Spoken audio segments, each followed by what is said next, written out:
Uma boa noite, queridos irmãos e irmãs. Boa noite. Trago o abraço dos irmãos da Obreiros do Senhor, que casa que me acolheu. Eu sou vinda de Canoas, né, da Sociedade Espírita, Associação Espírita Caridade, que é aqui pertinho. E os amigos aqui nós já conhecemos há alguns anos de movimento espírita e é uma alegria poder estar aqui novamente. E para falar sobre parentela corporal, parentela espiritual,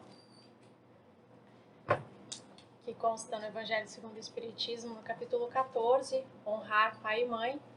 Como o próprio título do trabalho sugere, nós temos parentes pelos laços do corpo e parentes pelos laços do espírito. Resumidamente é isso. Acabou a palestra, vamos embora? Não é isso. Vamos tentar esmiuçar um pouquinho a luz da doutrina espírita, que é a doutrina que nos esclarece sobre esse assunto e que nos toca sobre aquilo que nós vivemos nas nossas famílias, todos os dias, em todas as épocas da humanidade, porque, como costuma se dizer, né, popularmente, às vezes família só muda de endereço. É claro que não é regra, como costumamos dizer, há casos, mas não regras, em se tratando de doutrina espírita. No segundo parágrafo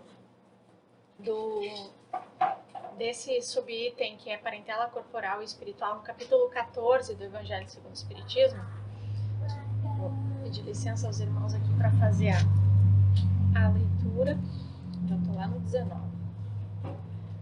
Não, 16, 13. Vamos chegar lá. 14. Não, tem o 15 já. O segundo parágrafo, depois do item 8 ali, ainda no item 8, Kardec vai nos dizer que os espíritos que se encarnam numa mesma família, sobretudo entre os parentes próximos, são o mais frequentemente espíritos simpáticos, ou seja, que se dão, que se gostam, unidos por laços anteriores, por relacionamentos anteriores e que se traduzem por sua afeição durante a vida terrestre. Mas, sempre tem um mas, pode ocorrer também que esses espíritos sejam completamente estranhos uns aos outros, divididos por antipatias igualmente anteriores, que se traduzem da mesma forma por seu antagonismo na Terra para lhes servir de prova. Os verdadeiros laços de família não são, pois, os da consanguinidade, mas os da simpatia e da comunhão de pensamentos que unem os espíritos durante e após a sua encarnação. Ou seja, nós não erramos de endereço ao chegar em um lar que muitas vezes apresenta diversas dificuldades de todas as ordens, seja financeira, seja de relacionamento, de convivência pacífica ou não entre os membros desse lar. Embora a gente veja muitas dificuldades nas famílias, muitas vezes na nossa própria, segundo o Evangelho, segundo o Espiritismo, a maioria das famílias que se constituem aqui na Terra são formadas por espíritos simpáticos. Embora talvez o que esteja mais próximo da gente muitas vezes não pareça. Mas a maioria ainda é formada por espíritos simpáticos. Mesmo que tenha um ou outro que, né, não tem, mas geralmente há essas formações. Por que então se encarnam numa família espíritos antipáticos, que não se dão? Por que Deus faria isso, se é Ele que organiza essa estrutura? Vejamos. No livro Missionários da Luz, psicografado por Chico Xavier, ditado pelo Espírito André Luiz, no capítulo 12, nós vamos entender um pouquinho da preparação que acontece, que é toda uma preparação, não é só houve uma gravidez, nasceu uma criança. Tem todo um planejamento prévio e uma organização da espiritualidade, inclusive na formação da matriz do corpo que vai ser formado naquela gestação. Ou seja, se eu vou ter alguma questão, eu estou falando isso agora pensando na minha família, né? O meu filho mais novo é autista, e isso também, apesar da gente saber que alguns são autistas regressivos, ou seja, aprendem até mais ou menos os 3 anos alguma coisa, depois vão tendo mais dificuldade para aprender ou vão até desaprendendo.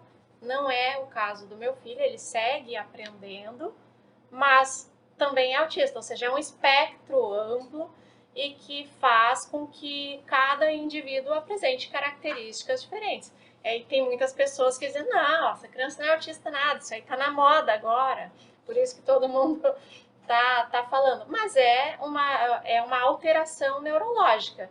O sistema neurológico dele funciona de uma maneira atípica em relação ao meu, por exemplo. Eu não vou dizer o do meu marido, porque agora, com o nosso filho, meu marido suspeita que ele também seja autista e nunca tenha recebido o diagnóstico. Mas é claro que eu tô rindo porque ele brinca, mas ele não tem certeza. Mas tem muitas características semelhantes, comportamentais, com o que o nosso filho apresenta. O nosso filho é autista nível 2 de suporte, ou seja, ele precisa de um suporte fonoaudiológico, ele precisa de um suporte emocional, porque se desregula muito facilmente, não volta com facilidade. Enfim, são características. Essa formação neurológica atípica, no caso do meu filho e de todos os outros espíritos que encarnam em corpos que apresentam essas alterações neurológicas, foi organizado na espiritualidade.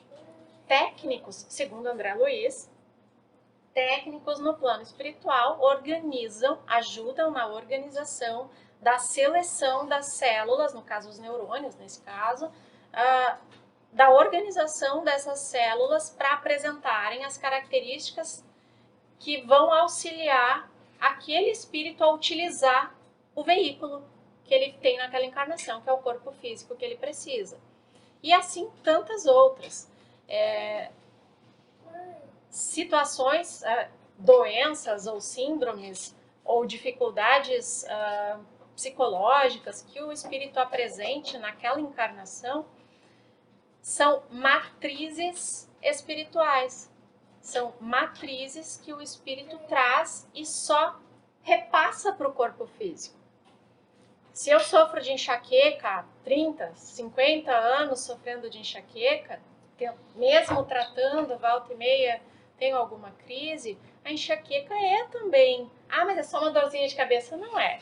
Quem tem enxaqueca, eu não tenho, graças a Deus, ou não sei, né? Mas conheço várias pessoas que têm que precisam ficar num quarto escuro fechado por semanas para conseguir viver. São condições que afetam drástica. Os 3 são da mesma família. São condições que afetam a qualidade de vida do indivíduo, mas são condições que foram planejadas e possivelmente com a participação ou aceitação dos 3 no plano espiritual. Não é fácil, mas temos recursos. O Caminho da Paz tem um recurso valioso. Durante a exposição que está ocorrendo aqui, independente desse caso, né, da enxaqueca, ou de outros que nós todos aqui presentes apresentamos, os espíritos que trabalham nesse lar, no plano espiritual, os responsáveis pela atividade que ocorre aqui, nos sondam e, numa maneira grosseira de falar, derramam sobre nós os eflúvios benéficos de que nós necessitamos para a reestruturação perispiritual, ou seja, do modelo organizador biológico, o corpo intermediário entre espírito e corpo físico, e que vai transmitir para o corpo físico uma sensação de bem-estar.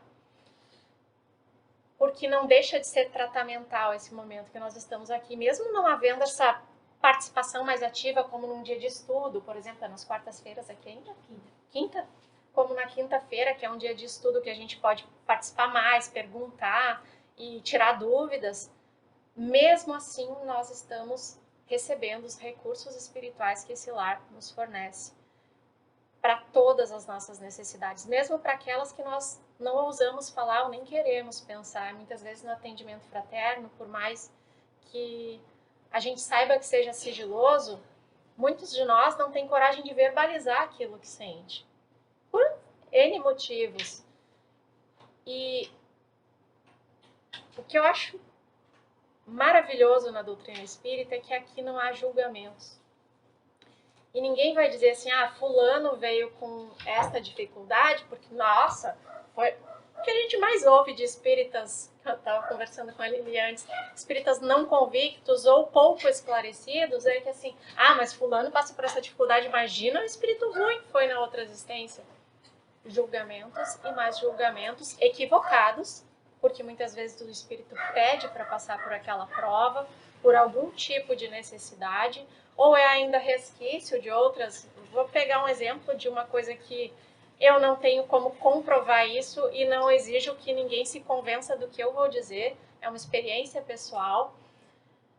Eu tenho todas as alergias possíveis e impossíveis que um ser humano pode ter. As respiratórias são algumas delas.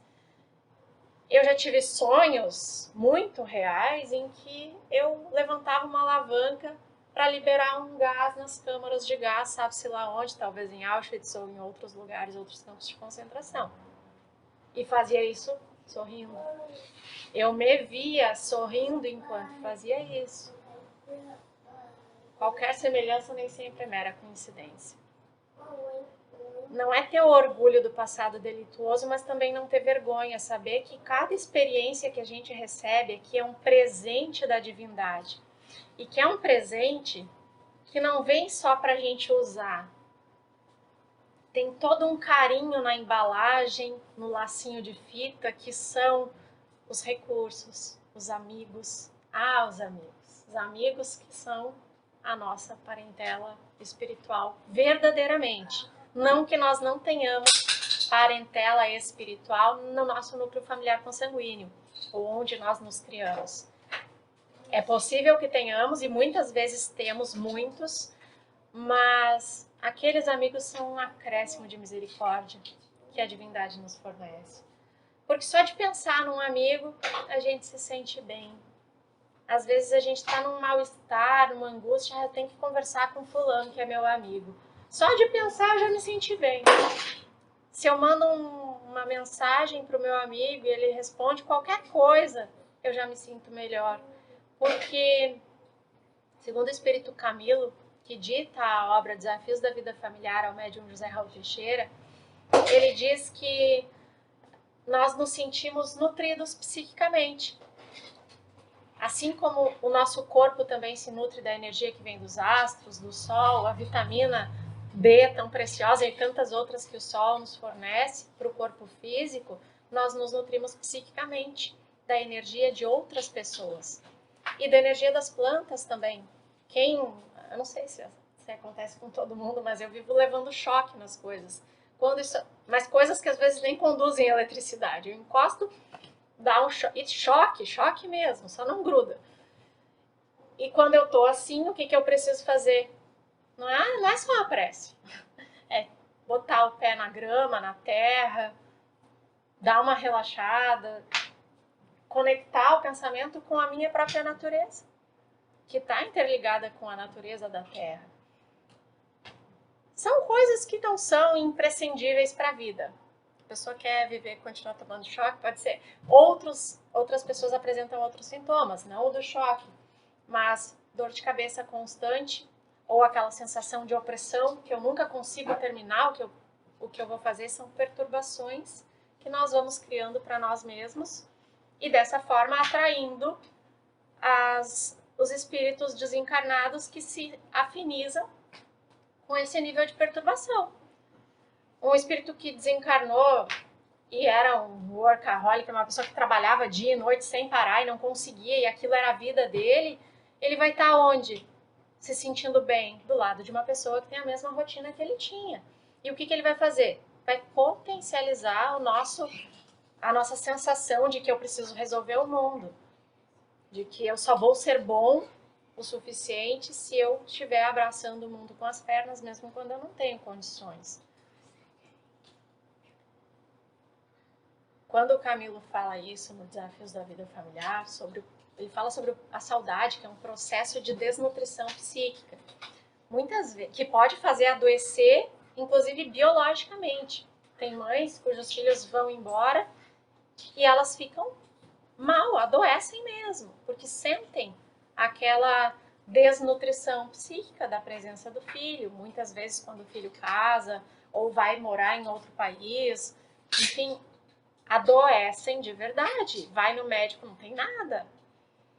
Não tem, não, a senhora toma umas vitaminas. Não, o processo continua. E às vezes não é nem depressão. É uma desnutrição psíquica. Nós nos nutrimos da energia das pessoas. E assim também nós absorvemos energias negativas que vêm das pessoas também, muitas vezes não direcionadas para nós. Mas geralmente as pessoas mais sensíveis, e eu não digo nem necessariamente médiums ostensivos, porque todos somos mais ou menos médiums, médiums sutis, médiums ostensivos, ou seja, todos nós temos uma capacidade de perceber o plano espiritual, seja ver, ouvir, ou sentir, ou simplesmente perceber algo que transcende o plano material. Alguns são mais sensíveis e conseguem ter essa percepção mais clara, mesmo que não saibam o que é, mas sente claramente que tem alguma coisa ali diferente e acaba absorvendo essa energia. Ah, mas então como que eu faço? Eu pedir para Deus devolver minha mediunidade, devolver minha sensibilidade. Eu não quero isso, porque eu passo mal. Realmente, porque não me preparo como deveria. E não há demérito nenhum nisso, porque ninguém nasce sabendo. Mas caminho da paz nos dá o caminho da paz. Vamos pensar. Quando eu vou visitar alguém, ou vou num determinado ambiente que eu sei que vai estar cheio de gente, que muitas vezes os assuntos não são os mais agradáveis, que eu talvez me envolva em alguma conversação menos digna, ou participe de alguma coisa que não está legal, ali eu não gosto alguma coisa que tem naquele ambiente, mas eu não quero negar, ou não posso negar, ou, sei lá, é do trabalho, ou é o aniversário de alguém muito querido, e eu vou. O que eu faço? Eu vou me preparar. Eu não vou ir para o aeroporto pegar um avião sem meu passaporte, sem a passagem aérea. Não vou. Então, se eu vou ir num ambiente que eu sei que eu vou passar por dificuldades por causa da minha sensibilidade, eu vou me preparar. Como que eu me preparo? Respirar fundo. É importante, porque oxigena o cérebro e ajuda os pensamentos a fluírem mais livremente com o meu controle. Não controlo os meus pensamentos, mas eu controlo o teor dos pensamentos que eu vou permitir passar pela minha mente. Uma leitura. Abre o Evangelho. Eu não tenho Evangelho em casa, no Novo Testamento, ou um livro que me faça pensar em algo bom, ou um dos livrinhos da coleção Fonte Viva. Eu falo livrinhos pelo tamanho, porque geralmente são pequenos, mas são mensagens de conteúdo profundo e que nos levam à reflexão, todos da coleção Fonte Viva. E agora tem o Palavras de Vida Eterna, que já era da coleção e voltou agora também, né? Que são mensagens curtas. Eu vou ler e pensar naquilo que eu li. Só de eu ler e refletir sobre aquilo que eu estou lendo, eu já estou mudando o meu padrão vibratório. Já estou mudando o meu estado mental. Estou deixando ele mais elevado. E para fechar com chave de ouro, uma prece. Ah, não sei fazer prece? Pensa uma coisa boa. Pensa algo bom. Ah, mas eu não sei nem articular as palavras na mente, nem pensando. Não precisa articular palavras, é sentir. A prece está muito mais conectada com sentimento, pensamento e vibração do que com palavras. Como disse Jesus, né?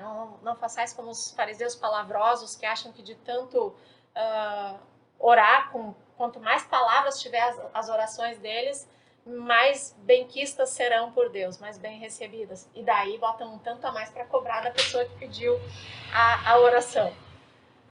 Não é isso, não é a quantidade de palavras, é a vibração na qual eu me envolvo naquele momento.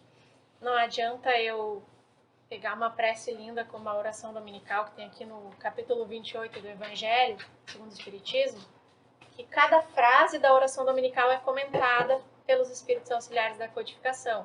Pai nosso que estás no céu. Tem todo e no finalzinho, o assim seja, né, o amém, enfim, por nós mesmos e em nome de todas as almas sofredoras, te dedicamos essa prece, em particular por N. O Evangelho coloca ali N. Esse N é qualquer nome que a gente queira colocar. Mais precisamente, nomes das pessoas com quem nós estamos tendo dificuldade atualmente. Não é porque é a oração dominical, o Pai Nosso, que a gente tem que fazer no domingo. Pode ser qualquer dia. Qualquer dia que eu estiver me sentindo assim, eu vou fazer, posso fazer todo dia. São 20 minutos mais ou menos de leitura que nos dão um refrigério. Ah, não tenho 20 minutos. E a gente sabe que às vezes é difícil organizar o tempo mesmo. Pega uma leiturinha de uma página do Fonte Viva ou do Pastorino, uma página pequenininha. E a gente se propõe a pensar naquilo com amor. Porque o espírito estudioso, que alguém pergunta para o espírito estudioso, o que é preciso para... Por que eu preciso reencarnar? É para evoluir. Tá, tudo bem, a finalidade da reencarnação basicamente é a evolução do indivíduo. Mas como é que eu evoluo? Se não aprendendo a amar. E qual a melhor maneira de aprender a amar do que exercitar o amor todos os dias, dentro do nosso lar, no ambiente de trabalho, na escola, onde nós estejamos, na parada de ônibus, caminhando, pensando em alguém e emanando bons pensamentos para aquela pessoa.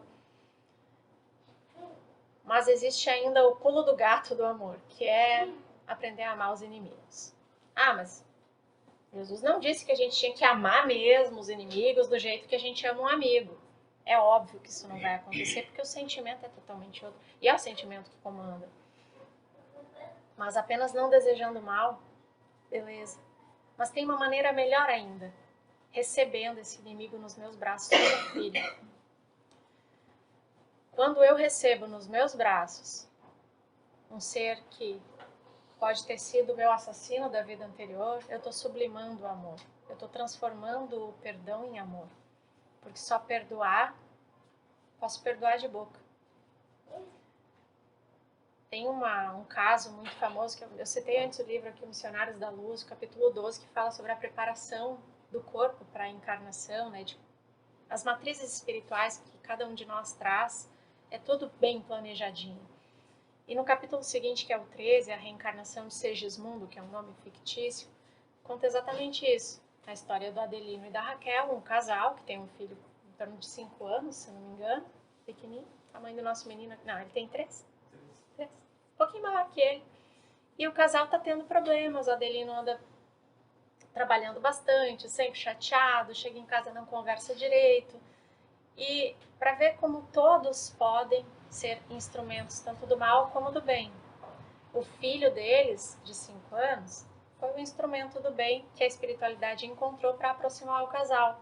Porque como o Adelino estava pensando tantas coisas ruins, ele acabava trazendo aquela vibração negativa para o entorno dele, não necessariamente espíritos vibrando negativamente, mas ele construindo aquela vibração negativa, porque estava sempre pensando coisas ruins, que ele estava destruindo a substância da hereditariedade. O que é isso? Ele não estava produzindo espermatozoide. E eles precisavam ter um outro filho, que era o assassino dele da encarnação anterior, ou Segismundo. Quando eu não perdoo ou não aceito, eu acabo, é como eu tomar um copo de veneno e querer que o outro morra. Eu acabo trazendo aquela vibração negativa para mim. Então, o filho dele foi utilizado pela espiritualidade. Num certo momento, eles estavam à mesa e naquele silêncio mortal de quando as pessoas já não estão mais conversando e não estão se dando bem, e o menino pediu para fazer uma oração. E foi ali que o Adelino acordou. Ele percebeu que ele estava ali vegetando na família, ele não estava sendo participativo, ele não estava se relacionando com as pessoas. E aquilo foi o primeiro start para que ele pudesse se flexibilizar e mudar o padrão vibratório. Não foi intencional nele, mas algo despertou para que ele mudasse o padrão vibratório, que foi o filho. E a partir dali foram várias visitas no durante o sono físico do casal, Adelino e Raquel, em que a espiritualidade trazia o Segismundo, o antigo assassino dele, do Adelino, para que ele fosse se acostumando, porque acontece isso, na maioria das vezes os nossos filhos, antes de encarnar, nos visitam, para que a gente possa ir se acostumando com a ideia, porque atualmente os casais já não querem mais ter filhos, ou querem limitar a quantidade de filhos. Um tá bom, ou tenho 3, tá bom. Mas a gente não sabe qual é o planejamento da espiritualidade e o que a gente se comprometeu antes. E é toda uma engrenagem que, quando é o momento, se desenha para nós. A gente sente que precisa, que aquilo é necessário naquele momento, mesmo que muitas vezes a gente não planeja antes. Mas no curso da encarnação, pelo nosso livre-arbítrio, pelos bons atos, a gente se torna capacitado a antecipar algumas coisas que nós não tínhamos programado ainda. Todo mundo tem livre-arbítrio, e é usando desse livre-arbítrio que a gente vai construindo relações saudáveis, porque eu tenho uma escolha. Eu posso estar mega estressado porque o meu dia foi difícil, mas eu posso escolher não descontar a minha frustração e as minhas irritações nas pessoas que estão no meu lar, quando eu os encontro, porque eles também tiveram seus dias, às vezes, difíceis. Quando eu sinto que tenho alguma dificuldade, é necessário pensar por que eu estou tendo essa dificuldade. Não só, isso aí é coisa de outra vida, porque nessa eu não fiz nada. Às vezes é realmente. E às vezes tem uma perturbação espiritual muito grande. Os nossos inimigos nos encontram. Quando que eles nos encontram? Quando nós baixamos o padrão vibratório. Quando eu me irrito, eu brigo, eu xingo, eu fico implodindo. Tem gente que explode, tem outros que implodem. E o corpo acusa. A implosão muitas vezes é mais perigosa que a explosão. A explosão afeta as relações, obviamente, mas a implosão me afeta de uma maneira que aqueles que se relacionam comigo não conseguem me ajudar. Porque eu vou absorvendo toda a carga negativa que eu mesmo estou criando através de situações as mais diversas.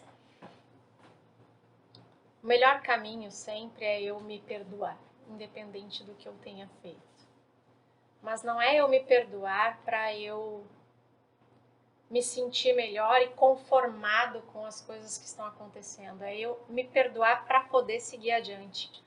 Porque todos nós cometemos erros todos os dias. E sempre querendo acertar.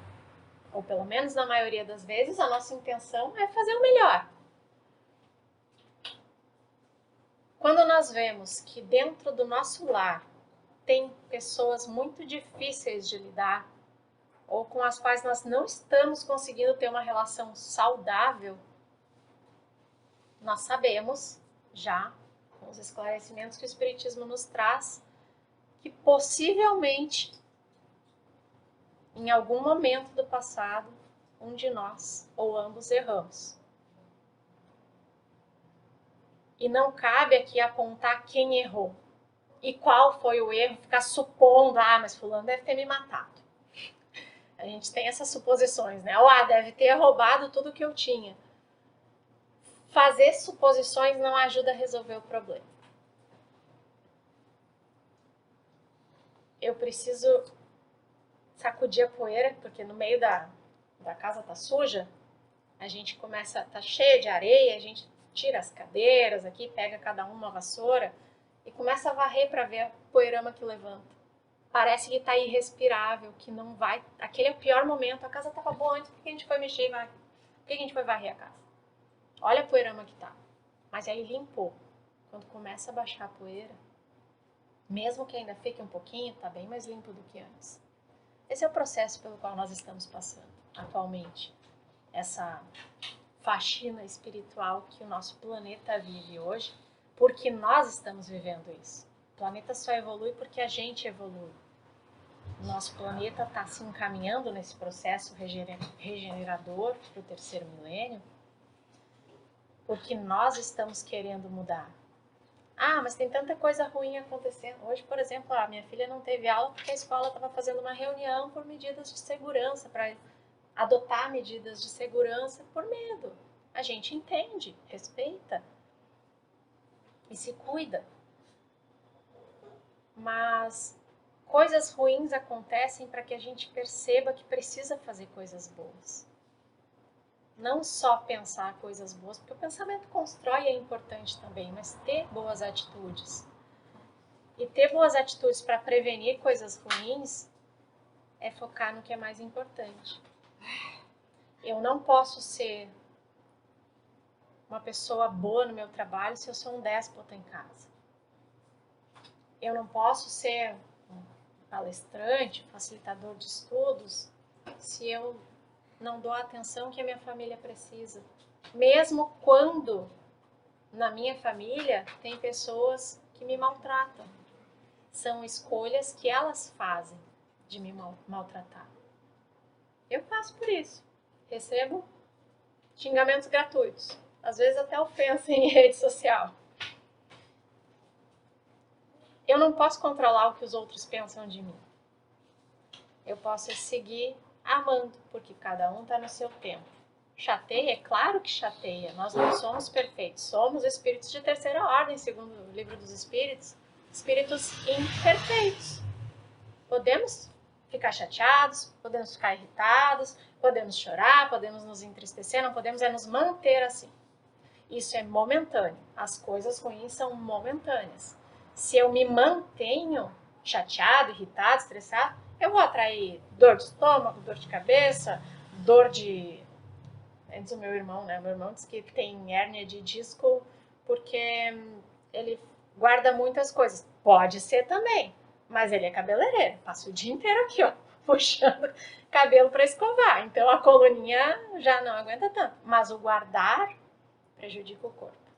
As emoções não são feitas para guardar, são feitas para que a gente consiga entender. E não sair brigando com todo mundo na família, porque agora eu identifiquei que fulano não é meu parente, tá aqui pra gente se reajustar. E é essa a realidade.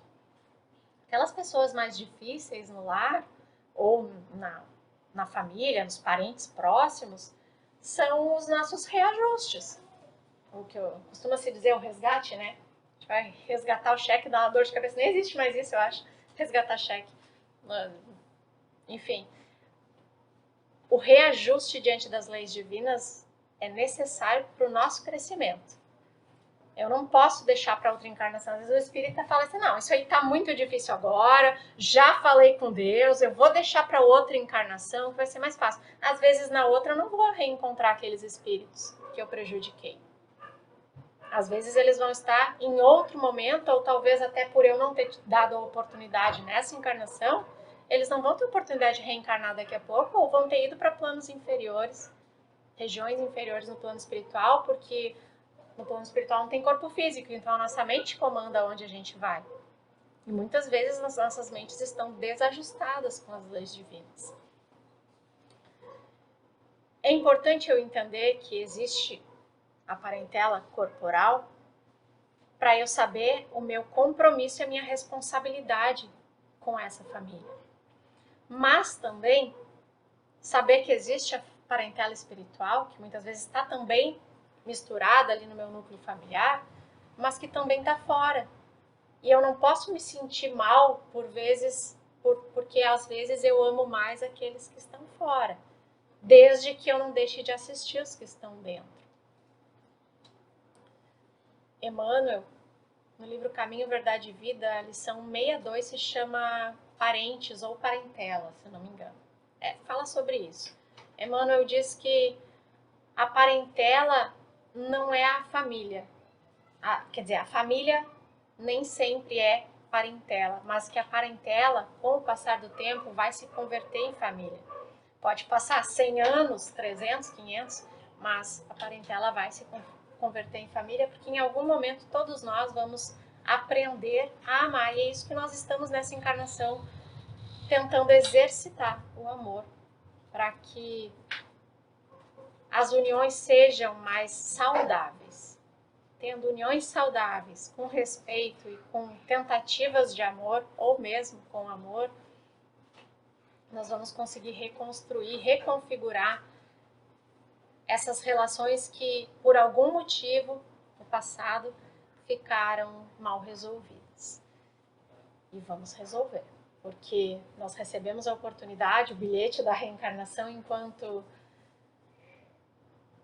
somos 8 bilhões atualmente no planeta Terra, 24 bilhões mais ou menos, de 24 a 60 bilhões estão desencarnados aguardando a oportunidade que todos nós tivemos. Então é uma chance muitas vezes única de naquele momento nós estarmos aqui encarnados. Vamos aproveitar. Muito obrigada.